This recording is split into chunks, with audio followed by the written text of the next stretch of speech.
Well, folks, welcome to one more edition of Politics and Right. I'm Egberto Willis, your host. Thank you so kindly for being a part of the show. We are going to have a great show for you today. I'm about to read you all the folks that are in here, but before I get busy, I have to do one little bit of housekeeping that I didn't not yet complete, which I am doing right as we speak. How is everybody doing? I trust that your Monday is turning out as good as mine so far is not. I hope. Anyway, folks, we're going to have, like I said, a great show. I'm about to do my last cue here. And as I'm done with my last cue, we'll be ready to say, hey, guys, how's everybody doing? This is El Lunes. This is Monday. Welcome aboard, Melanie Keelan from Barcelona, Spain. Welcome, Paul Fleming from Atlanta, Georgia. Welcome, Eric Hayes from Kingwood, Atascocita, both places, I guess. Welcome, May Wood, Long Beach, California. Welcome, Lee Grant, Montgomery County. Welcome, Bridge MCP, upstate New York. Welcome to, who else am I missing? I think I've got everybody that's on thus far, but I'm trying to make sure that my mind continues to run. And by making sure I can remember all those things, it means we're in business. Anyway, all right, let's see what we got here. Paul Fleming says, breaking the Supreme Court sides with the Biden administration, paving the way for federal officials to remove razor wire along the Texas border with Mexico. I saw that. Justice Clarence Thomas, Samuel Alito, Neil Gorsuch, and Brett Kavanaugh, the ones we expect, voted against it, and the others were sensible and humane. So we had the evil ones and the humane ones. Love it. Muchísimas gracias por hacer eso, mia gente. All right. Let's see what else we got here. Paul Fleming says Dexter Scott King, the youngest son of Martin Luther King and Coretta passed away at the age of 62. Rest in peace. What happened? I didn't hear that story. What happened to him, Paul? All right. What else we got here? Let's see. Lee Grant says we have a little civil war in Texas versus the feds. Abbott versus the Fed, and Abbott is bound to lose. Remember, Abbott needs the feds more than the feds need Abbott. Abbott is just a paper tiger that we need to neuter in the next gubernatorial election. It's that simple. All right, Paul Fleming says Fox News, Fox reporter would do larger tax cuts for corporations. Trump, yeah, I was planning on doing it. I mean, you can't do that and still give the programs that the people that most need it get. And guess who are those needy people, Trump? The people who vote for you. More of the people who vote for you are in the needy column than the people who vote for Biden. You didn't know that, did you? Well, you need to take a journey down Appalachia. You need to take a journey down Mississippi. You need to take a journey down Louisiana. You need to take a journey down Alabama. Georgia. It's on my mind. I should pull out my guitar and start singing Georgia. Georgia is on my mind. I love that song, especially when it's done by either, what's his name? Who does Georgia? You know who I'm talking about. All right. E2247 is in the house. How you doing, E2247? Biden himself says military strikes against Yemeni stronghold hadn't worked. Yet he insists they'll continue. Biden with UK took military action against the Houthis to restore America's deterrence. Well, deterrence only works if it works, right? That's it. It only works if it works. All right. I got a great interview. I'm into unions, and we have a local person here who just gave us the TikTok on how he got his company unionized. So let's go ahead and listen to brother Kevin Higgins Jr., who, interestingly, his father had, let's see, Bridge wants something on the screen beforehand. Let me put it on the screen before I go to the video. All right, let's see, Bridge. Let's go ahead and put that on the screen for you. And it says, It's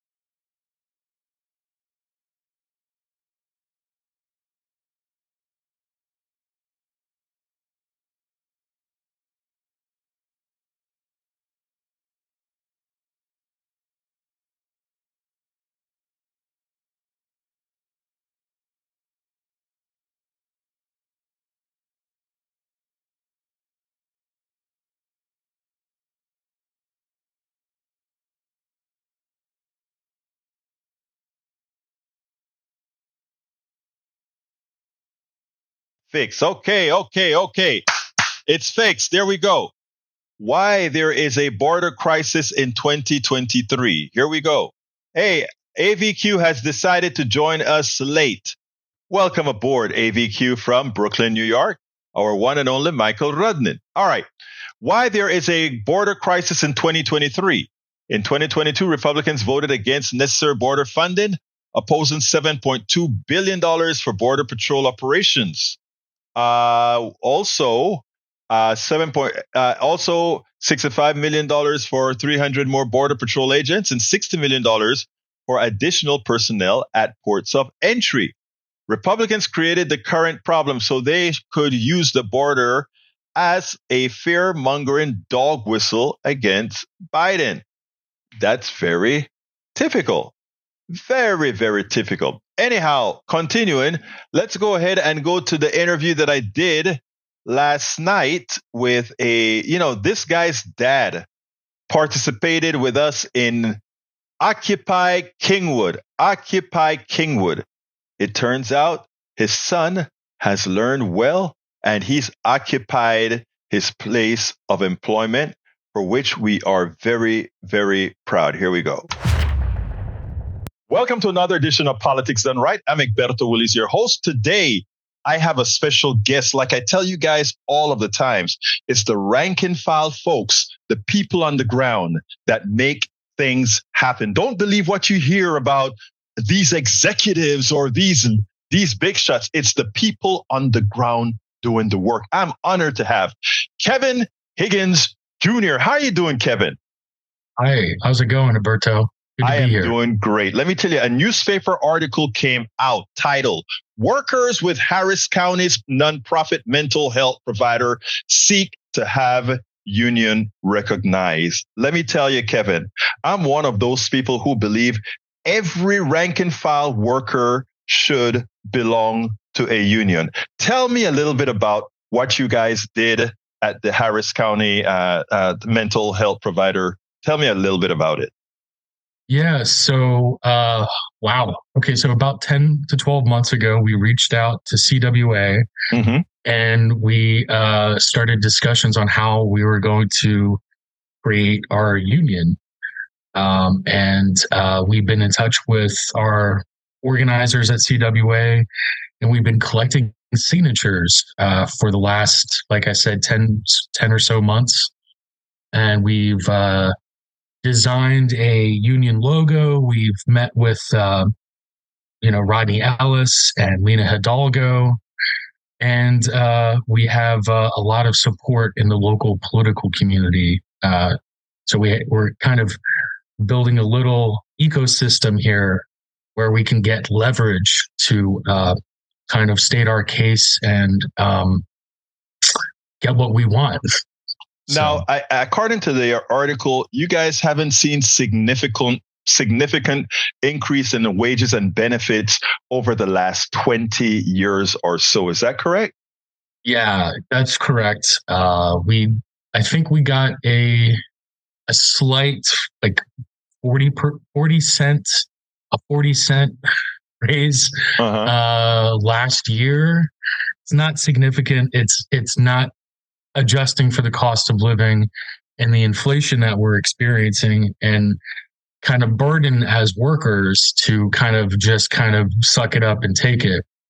But a lot of workers have been here for 20 years and have not received a significant raise or received any kind of expansion of benefits, for instance.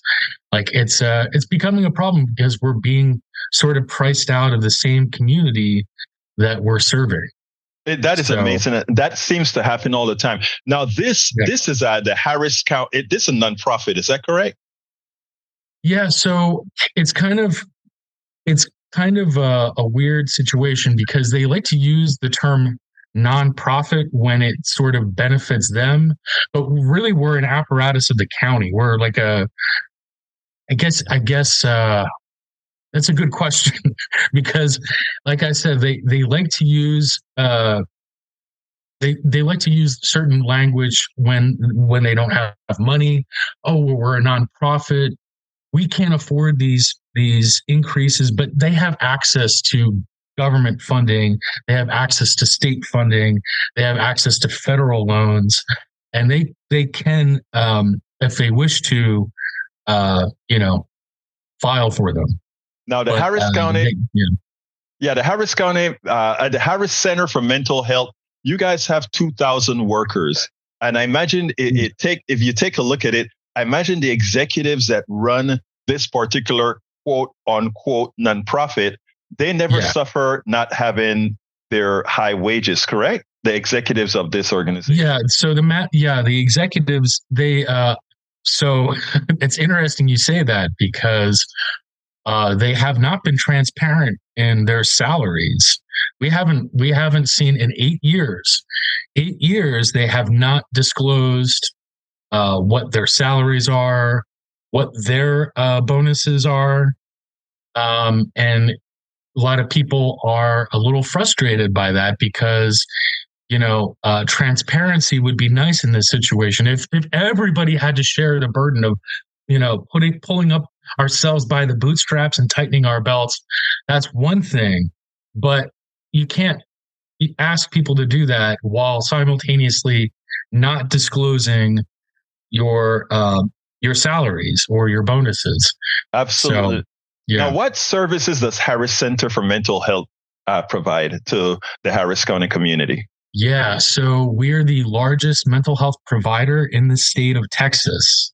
So we serve a lot of people. We do everything from crisis intervention, IDD and autism services, emergency mental health services. That's where I work at the Neuropsychiatric Emergency Center and Stabilization Center. Case management. We do jail diversion and kind of jail rehabilitation. Oh boy, the services seem to be endless. The longer I work here, the more programs I learn about that we're involved in. It's endless. It's extensive. It's a necessary service, especially in these times when we have a lot of mental health issues with our population. And it's not just the Harris County population, it's the population of the United States at large. Now, interestingly, people have been trained, they have been indoctrinated over the last several decades, probably 40 years or so, actually more. I don't know if you know, there's this stuff called the Powell Memo that has been trying for decades it's a blueprint to try to disenfranchise people. They don't quite define it that way. And one of the things were to malign unions. And for the longest time, unions have been maligned. And the people that would benefit the most from unions have been convinced that unions are not good for them. That's why I was so excited when I saw the work of a young person like yourself actually engage your workforce to ensure that you got enough signatures to make forming a union a reality. Tell me about how you accomplished that. Yeah, so we worked very closely with CWA, and we have a lot of great people within our own organization, and we kind of set this foundation work for networking, setting up forms of communication, message boards, getting the word out within the workplace, and then kind of having workshops about how to meet and reach people at work, and kind of just the do's and not to do's of approaching people about forming a union and there was a lot of work, a lot of meetings that went down, and we kind of had to kind of organically create this environment so we could do the work, Now, what kind of pushback did you get from the executives? So far, there's been a lot of like double speak, kind of like, oh, well, we don't think a separate organization should be getting in between us and our employees. Of course. There's a lot of like famous tropes that like a lot of like anti-union tropes that kind of get thrown out there. I want to, there's a lot of like that kind of language. I haven't experienced anybody confronting me about my union activity or participation, but I know that some of my colleagues, brothers and sisters, have felt some of that. But I can't personally myself speak to like individual, any altercations. But so I think we have seen some statements publicly by Wayne Young, who's the CEO, basically kind of doing like a double speak, kind of not wanting to really not wanting to address the issues that we're presenting, saying things like, oh, well, I have an open office. My door is always open. Of course. Anybody can come in.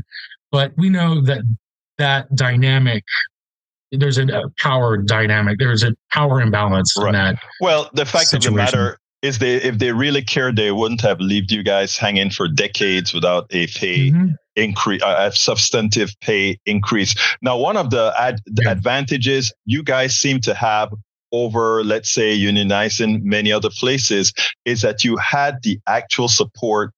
Or it seemed to me like, based on what I'm reading, you had the support of Lina Hidalgo and Rodney Ellis. Is that correct? That's correct. Yes. Yeah, we had kind of a little press event with the media on Thursday. And there's a Houston Chronicle article about that. And they were really gracious with their time, and we're able to, it's great having people like that back us. Judge Lina Hidalgo and Commissioner Rodney Ellis, yes. I mean, and that is so important, that a part of government comes in and say, yes, we are standing up for the people, and that we know how the system have left many so aggrieved. Now, if you had first of all, like I said earlier, many people have been indoctrinated into a false belief that unions are not good. What advice would you give to somebody who wants to do what you and your team has done at the Harris Center for Mental Health, to start a union? Like I said before, corporations have unions. They call them trade unions. They call them all kinds of, the metallurgy union, all these things where they get together so as a force they can attain something. In your case, they try that to make employees not do that. What would be your advice, first, to convince the employees that unions are a necessary thing, and secondly, have the courage and the fortitude to do it?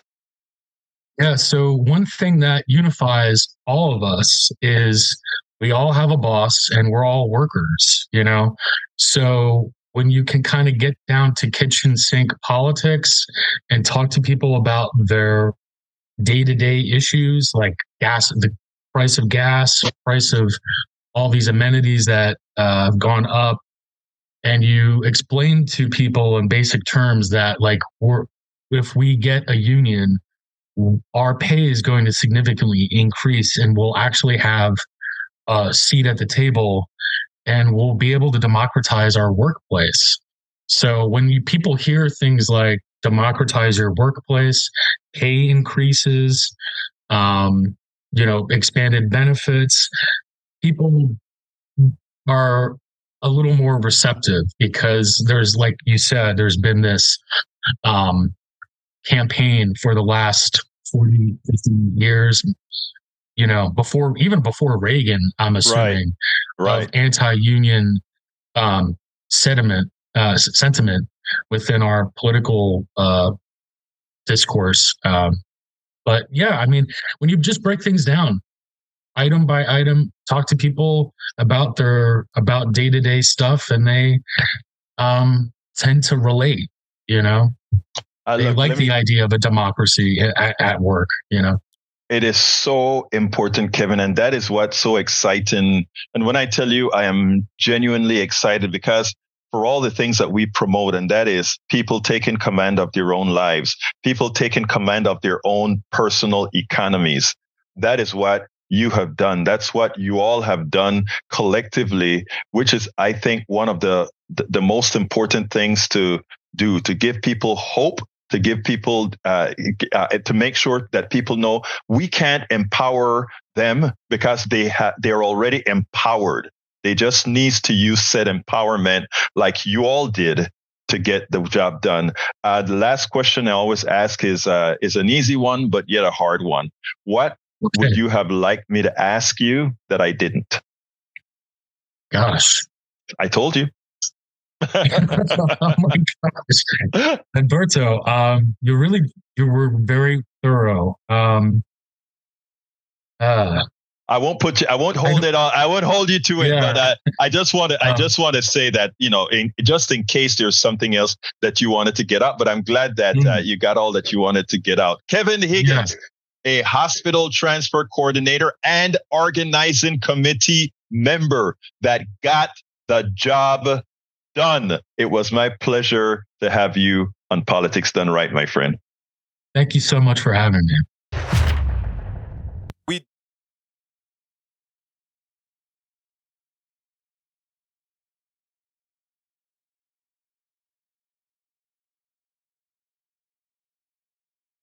I was very happy, very, very happy to hear that from our good friend Kevin Higgins and Jr.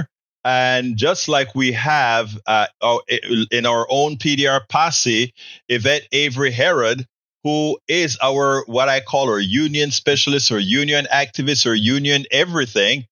I am so proud, and Yvette would tell you every time I hear something that she's doing, I'm like, hey, Yvette, you need to come on PDR and tell us a little bit about that story. Because again, there's nothing like workers taking command of what they do. They are the ones providing the labor. Absent these guys, absent the UPS driver, absent the UPS packer, absent the persons working in this mental institution to bring the people in from everywhere, they've got nothing. So it's all about the worker. It's all about the worker. Let's see. Paul Fleming says Trump is campaigning in New Hampshire, telling voters there needs to be granted presidential immunity. It's funny, right? In fact, it's clear his whole purpose is to get reelected is so his power is to use his power to stay out of prison. He's always been in this for himself, not the country. I'm wondering when the people are going to snap into form and realize that. And also, Paul says the Dow Jones Industrial Average closed above 38,000 points for the first time ever on Monday, setting a record high and capping a steady rise that stretches week. The S&P 500 also reached a record high, closing at above 4850. Look, folks, the notion that if you listen to all these guys that are promoting Trump, oh, the economy was better under Trump, oh, this, oh, that. Trump left with a negative unemployment, folks. Let's remember this. When Trump left, there were less jobs than he took. He wants you to remember his first 2 years and not the pandemic. Well, he's responsible for all 4 years, and he screwed up the pandemic. Let's remember the true Trump administration. I hope the Biden administration is creating the entire picture, putting light into your nose to stop COVID, putting bleach into your veins. We can inject bleach into you, right? We can inject bleach into you, right? Look, I mean, this guy's so mismanaged. COVID that it cost us over a million people, a million Americans that didn't have to die died under Donald Trump. Let's be clear here. Let's be clear. The tax cuts that he gave us to the rich, which meant there was not going to be a net gain in employment activity. The Laffer curve, remember, is a Laffer. That's all it is. The Laffer curve that says cut taxes and somehow you're going to make more in taxes from these cut taxes. Only a buffoon, my brothers. I don't like to speak this way, but you have to be mentally incapacitated to fall for that indoctrinative failed policy. It has never, ever worked. It has, I repeat, never, ever worked. Supply side economics has always been a fraud. Gene Daigle, welcome aboard. Gene Daigle says, hey, Gene, where are you from? I think right here in Houston, right? Longest period of unemployment being under 4% in over 50 years. Been under for 25 consecutive months. Yeah, let's remember that. Michael Rudden says Trump's administration coasting off of the Obama economy while screwing whatever minorities pissed off the right-wing bubble that week, then completely botching the pandemic response, putting the economy over people, resulting in excess of 400,000 Americans dead. I guess that's an excess. It's over 1 million that died, but that if he had done it right, it would be been 400,000 less. China was a true mismanager of China. No, it was the United States. The virus was in China. The United States, once found here, could have created all kinds of isolation mechanisms. You know why we never had an Ebola crisis in America? Because when Obama was in office, Obama went to the source of Ebola. Obama went to all the entry points that Ebola could have come into the country and shut them down the best he could. It never materialized. Remember, if you contain, but you have to be honest. Alvin, Texas.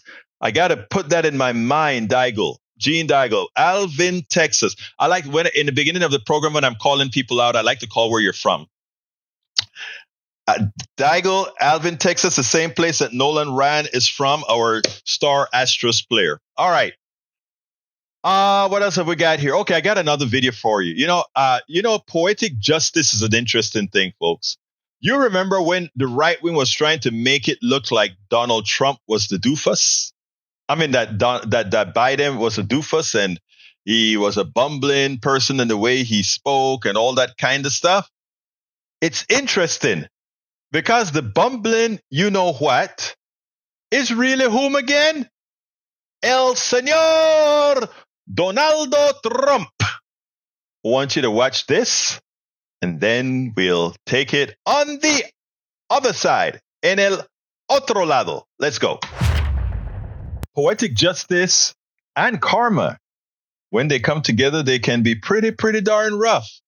Remember, for the longest time, the skit that all these right-wingers were doing is somehow Biden walk into the wrong place or Biden confused. They try to make everything seem as if Biden were confused. Biden wasn't mentally all the way upstairs.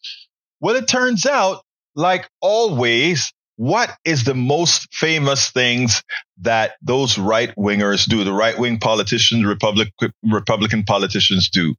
They are great projectors. In other words, the deficiencies that they have, the immoralities that they have, all these things that they have that would make them look, well, you know how, they project it onto someone else. And that's exactly what they did.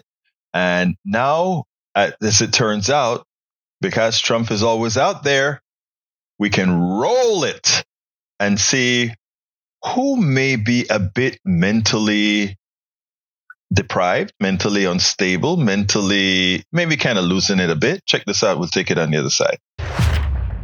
So Obama, we won an election that everyone said couldn't be won. Obama dropped missiles and they ended up hitting a kindergarten. If that's the case, he's going to end up being indicted when he leaves office. Obama he doesn't want to talk about it. He doesn't even mention them in his statements. It's all coming through Iran. Well, you mean President Biden? They were interviewing him 2 weeks ago, and they said, what would you advise President Obama? The whole world seems to be exploding. They never report the crowd on January 6th. You know, Nikki Haley is in charge of security. We offered her 10,000 people, soldiers, National Guard, so whatever they want. They turned it down. He was confused. He was confused the same way he said Joe Biden was going to start World War II. We would be in World War II very quickly if we're going to be relying on this man. Clearly, Donald Trump is not the same Trump from 2016. When I came here, everyone thought Bush was going to win. They thought Bush because Bush supposedly was a military person. Great. You know what? He was a military. He got us into the Middle East. We came up with a new couple of words for corn. Viktor Orban, Hungary, very powerful. He fronts on both Russia and Ukraine. They were funding Hezbollah and Hamas. When he gets off the teleprompter, there's a lot of mistakes, a lot of stream of consciousness stuff. We're also going to place strong protections to stop banks and regulators from trying to debank you from your political beliefs, what they do. They want to debank you, and we're going to debank. Think of this. A very big hello to a place where we've done very well. Sioux Falls. Thank you very much, Sioux Falls.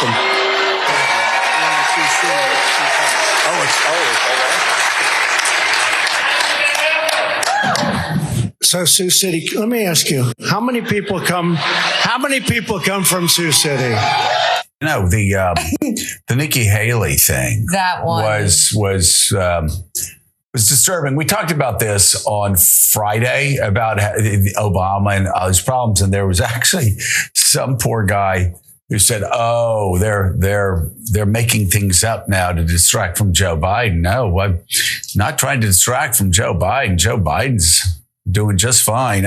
We're talking about the fact that time and time again, Donald Trump, who's obviously, as Ron DeSantis said, lost more than a step, and as Nikki Haley says, is really confused up there. And she says, well, our kids deserve better than somebody that doesn't know where they are or what they're doing.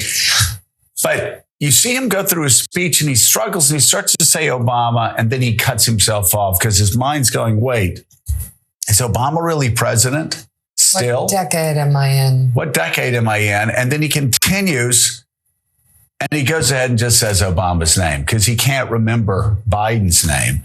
And we had the same thing the other night where he goes, Nikki. He says it 3 times. And then he moves on thinking that, wait, but that doesn't sound quite right, but maybe that's right. And then he comes back and he accuses Nikki Haley of being Nancy Pelosi on January 6th.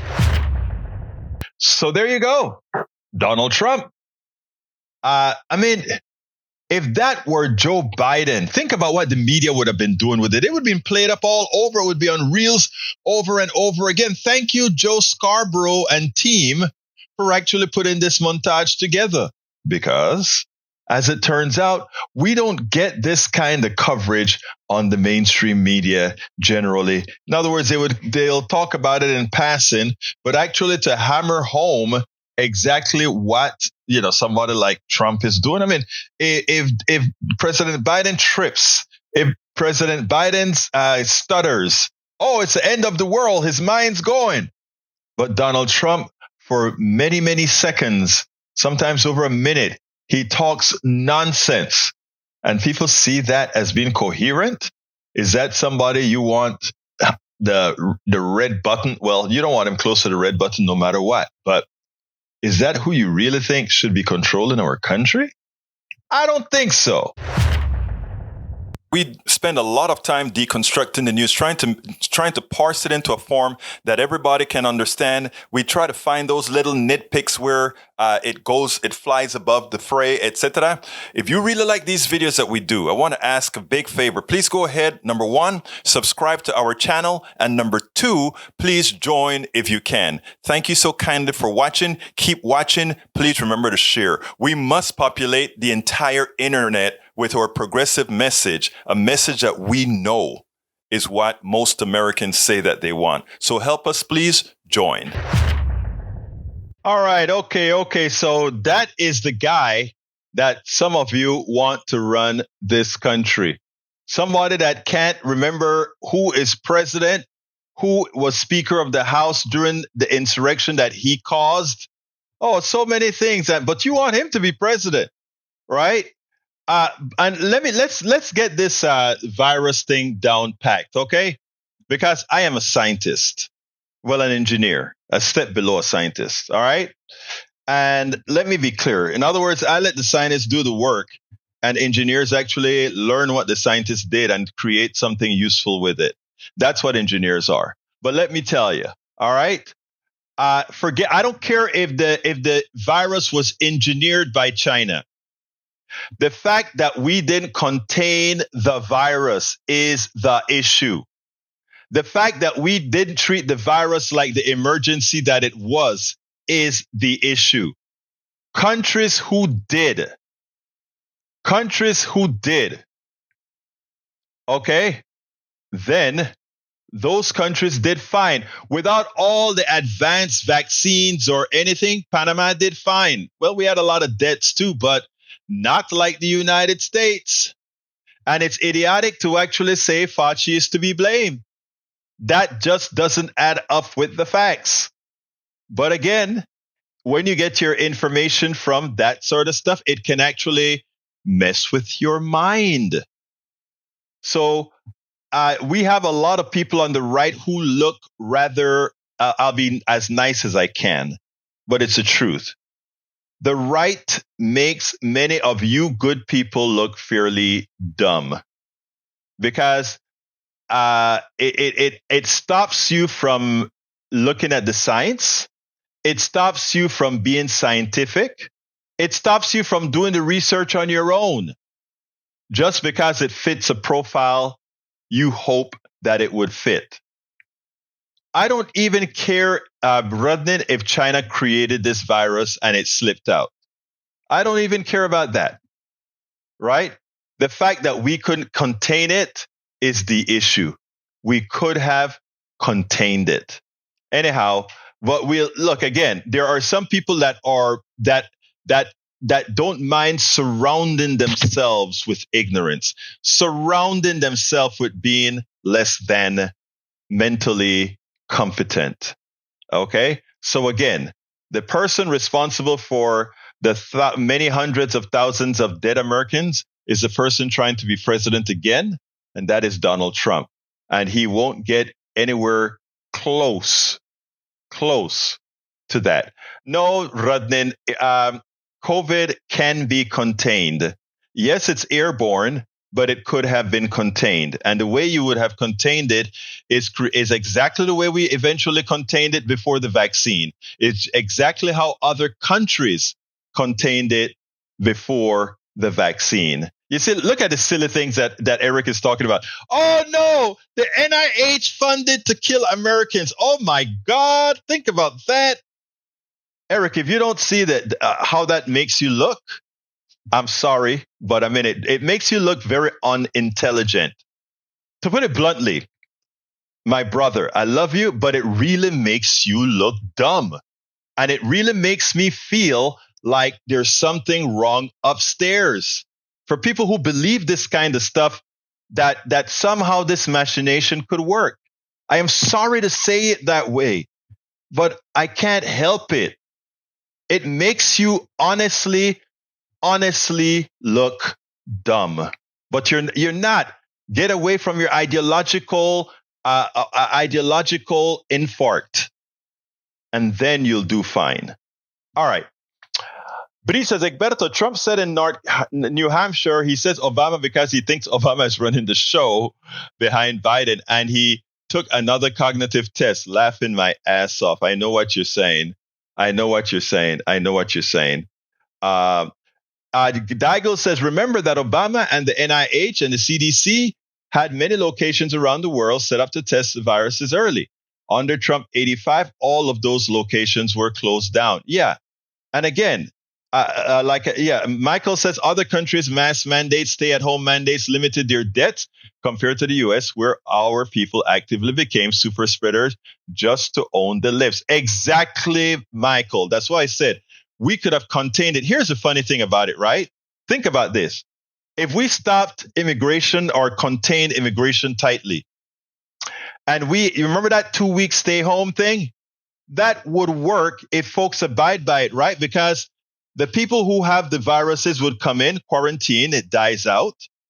And, but again, it requires the behavior of people. But it can be contained because look, you breathe it in the air, it's airborne. It goes into the sun. It gets ultraviolet lights, and eventually it goes out.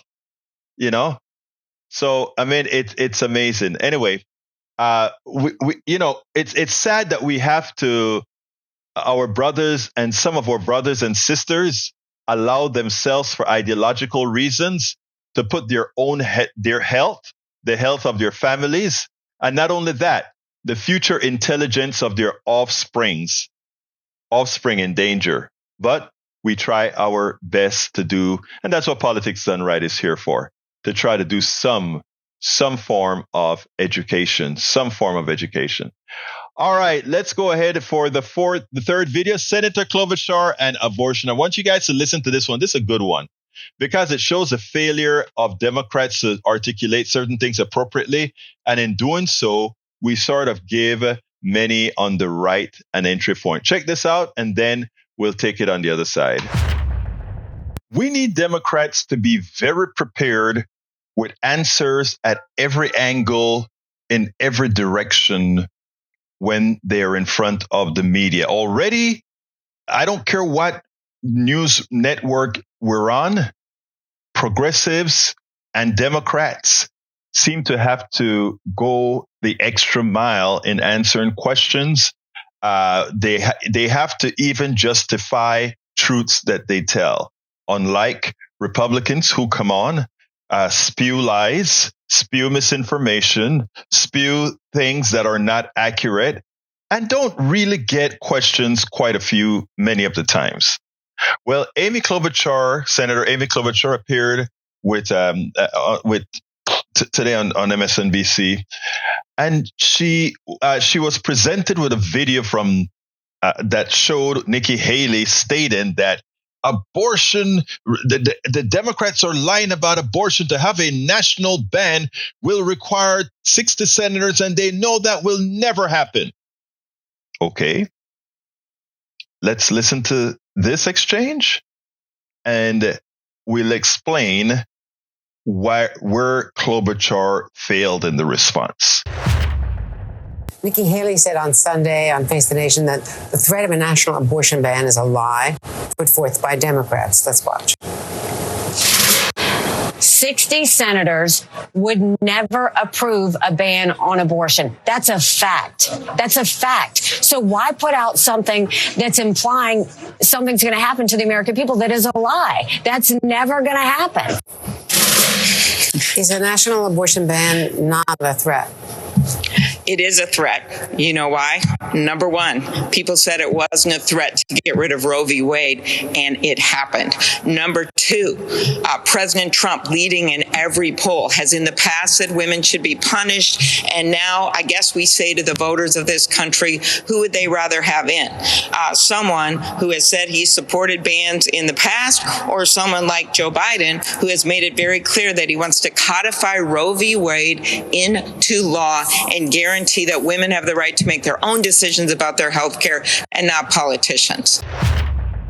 All right, Nikki Haley, in the olden days, that may have been true. In the olden days, yep, you got to get that 60 votes to change the abortion law nationally. Yep, you need those 60 votes. But we already have precedents. The highest court of the land, a Supreme Court. Mitch McConnell just said, all right, we don't need 60 votes anymore. To hell with the filibuster. We'll do it 50+1.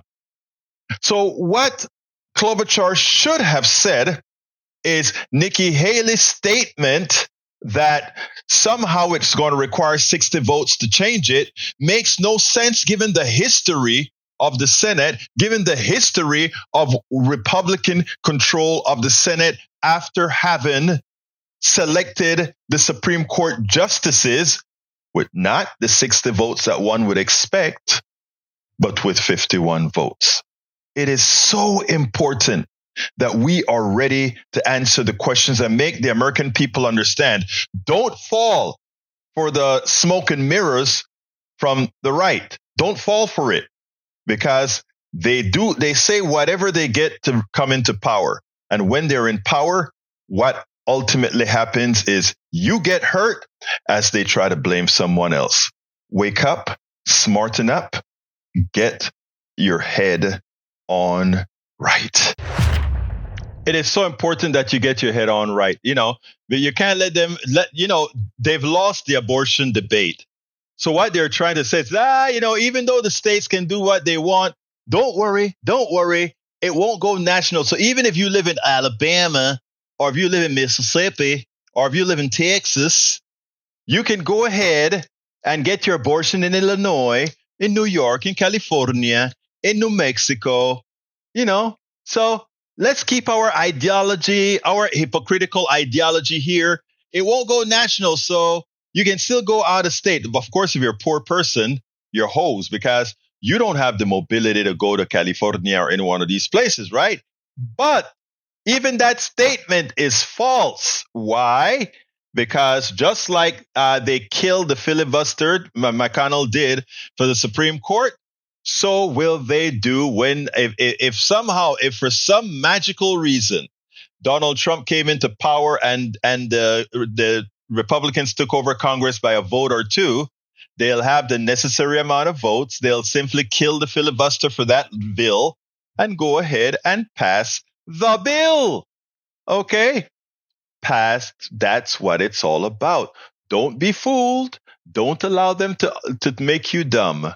Remember, they screwed up. They caught the dog, and that's where we're all. Just in, the U.S. and UK have staged airstrikes against multiple targets in Yemen aimed at stopping the Houthis. The White House has insisted the airstrikes have been effective. No, they haven't, but what can I say? All right, Michael Reza Egberto, if you're poor, leaving the state is difficult. Exactly right, brother Rodnin. Let's see what else. Egberto, just move from Texas or other places. No, we are going to change Texas. We ain't moving anywhere. We're going to simply make Texas a place that people can find, that all people can live happily. See, if we follow the rules of progressives, everybody's happy. We follow the rules of conservatives, just some are happy. That it's that simple. All right. What else have we got here? Gene Daigle says Republicans are like dogs catching the car. Now they do not know how to do except continuing to take even other women's rights away. I hear you. Paul Fleming says that's not to forget Trump and COVID would go away when it gets hot in the summertime. All right, one more video for you, and you're going to like this one. This is Sununu. Check out, let's watch the immorality and both, not only immorality, but the insipid nature of this guy. Check this out. If you want to understand why no Republican politician should get your vote, because all of them, if they stayed within the Republican Party, they intend, no matter that Donald Trump has over 91 charges against him, they intend to support a criminal as president of the United States. I want you to listen to this, and then we'll take it on the other side. As you probably heard this week, Donald Trump argued that a president has to have, quote, total immunity from prosecution, even for things that cross the line, including, as his lawyers argued in court recently, for killing political rivals. This is what he said at a rally in New Hampshire last night about that. You're going to have to give the president, you're going to have to allow any president, to have immunity so that president can act and do what he feels and what his group of advisors feel is the absolute right thing. Otherwise, you're going to have presidents that are totally impotent, and we've had enough of them already. So having immunity is so important, and I hope the Supreme Court has the courage to do that. Do you agree? Should a president have total immunity even for things that cross the line? Of course not. The amazing thing about that clip is he was dead serious. He wasn't even making one of his ridiculous jokes. He was dead serious about that. And that should get everybody, I don't care what political party you're from, whether you're an extreme conservative or socialist liberal, everybody should be concerned with that type of mentality going into the White House. And yet you are saying if he is the nominee, that you are going to support him. How can you say that you'll support him? At the end of the day, I think most Republicans are going to get behind the Republican nominee. I'm hoping that it's obviously Nikki Haley. You're saying that the comments by Donald Trump, everyone should be worried about that. You have said earlier that Trump's rhetoric and actions contributed to the January 6th insurrection. How can you support someone who you believe contributed to the insurrection? We're here in New Hampshire in the First Nation primary. No one's really thinking about the general election right now. Now, remember, Governor Sununu is considered that moderate, standard, regular Republican who just wants to cut your taxes and get rid of regulations, and everything else should be just fine. That's the type of Republican he's supposed to be. But unlike Chris Christie, which said Donald Trump is a danger and under no condition will I vote for him, Chris Sununu and others, including Nikki Haley, are saying if Donald Trump goes ahead and wins the primary, we will vote for him. But worse, Nikki Haley have also said that if she is elected, she will pardon Donald Trump if he's convicted. Folks, understand this. This is a country that used to at least give the semblance of caring about law and order. That party, that is. The Republican Party, that was their mantra. Law and order. Law and order. Well, they neither have law or order right now. The fact that they are willing to be run, the fact that Tim Scott immediately went ahead and endorsed him, that Governor DeSantis immediately endorsed him, it tells you why every single Republican politician must lose in November and why there must be a rebirth of the Republican Party, a party that is the opposition, that actually is a worthwhile opposition, one that really brings ideas. But the current party is nothing more than a fraud, nothing more than a joke. It is nothing more than a joke, and it's hard to believe. Egberto, law and order to Republicans means using the police as a cudgel against minority groups they want to suppress and oppress. I agree with that statement 100%. Estás correcto, mi hermano. Eso es lo que quieren hacer. Quieren que la policía nos manda a todos, especialmente a la gente que me parecen a mí. Right? So, hey, look, I'm just messing around here because we're right at the last 3 minutes of the show. Gene Daigle said, if convicted, these Republicans would still vote for Trump.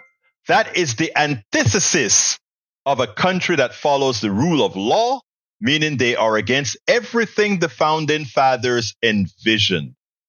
Wow. Yeah, you're absolutely right. So for all of you who says, if Trump is convicted, there are 91 counts against the dude, some one of them is going to be convicted on.